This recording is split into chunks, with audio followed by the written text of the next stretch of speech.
దానికి చెక్కు పెడుతున్నది మేము బీఆర్ఎస్. కానీ బీజేపీ ఎక్కడుందండి? ఎందుకు అమృత్ స్కామ్ జరిగిందని మేము చెప్తుంటే బండి సంజయ్ మాట్లాడాడు, కిషన్ రెడ్డి మాట్లాడాడు. అమృత్ స్కామ్ నేను సీదా పోయి కేంద్ర మంత్రి గారికి ఆధారాలు ఇస్తే రక్షణ గోడలాగా, రక్షణ కవచం లాగా రేవంత్ రెడ్డికి ఇవాళ సహాయ మంత్రి గారు సహాయంగా నిలబడ్డాడు. అట్లే ఇవాళ హెచ్సియు విషయంలో వెంటనే ఇన్వెస్టిగేషన్ ఆదేశించండి. మీరు నిజంగా బీజేపీ కాంగ్రెస్ ఒకటి కాకపోతే వెంటనే ఆదేశించండి. వెంటనే ఆర్బీఐని, సివిసిని, సిబిఐని రంగంలో దించండి. అట్లాగే సుంకిశాల, అట్లాగే ఎస్ఎల్బిసి. ఎక్కడ పోయింది మీ ఉత్సాహం? ఎక్కడ పోయింది ఎన్డీఎస్ఏ? ఎందుకు రాదు?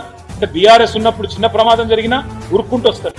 బీఆర్ఎస్ ప్రభుత్వం ఉన్నప్పుడు గుర్తుందా గవర్నర్ గారు ఎట్లా వ్యవహరించుకున్నాను? ప్రతి చిన్నదానిలో దొరుకుతుండే, ప్రతి చిన్నదానిలో కాలాల కట్టబెడుతుండే.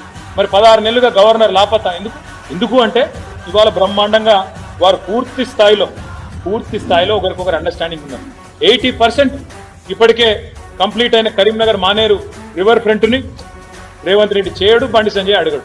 అంటే వాళ్ళకి కావాల్సిన పనులేమో కలిసి చేసుకుంటారు. ఎక్కడెక్కడ ఏం చేయాలా చీకట్లో కూర్చొని సేలు కలుపుకున్న కాడ కలుపుకుంటారు, చేసుకునే పనులు చేసుకుంటారు. కానీ ప్రజలకు సంబంధించిన అంశాలు, రైతు బంధు ఇవ్వకపోతే అడగరు, రుణమాఫీ రాకపోతే అడగరు, నెలకు 2500 ఏమని అడగరు, 6000 గ్యారంటీ 6 గ్యారంటీ లేదు అని బీజేపీ ఒక్కడు మాట్లాడాడు. ఎంతసేపు కేసీఆర్ని తిట్టాలి, మా పార్టీని తిట్టాలి తప్ప రేవంత్ రెడ్డి మీద నోరెందుకు లేవది?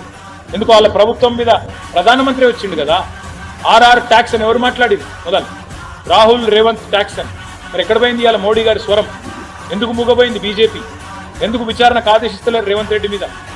అందుకే మేము అనేది 2 ఢిల్లీ పార్టీలు, ఒకటి సంచులు మోసే పార్టీ, ఇంకోటి చెప్పులు మోసే పార్టీ, వీళ్ళెన్నటికీ తెలంగాణకు న్యాయం చేయలేరు. ఈ గులాబీ జెండానే తెలంగాణకు శ్రీరామ రక్ష.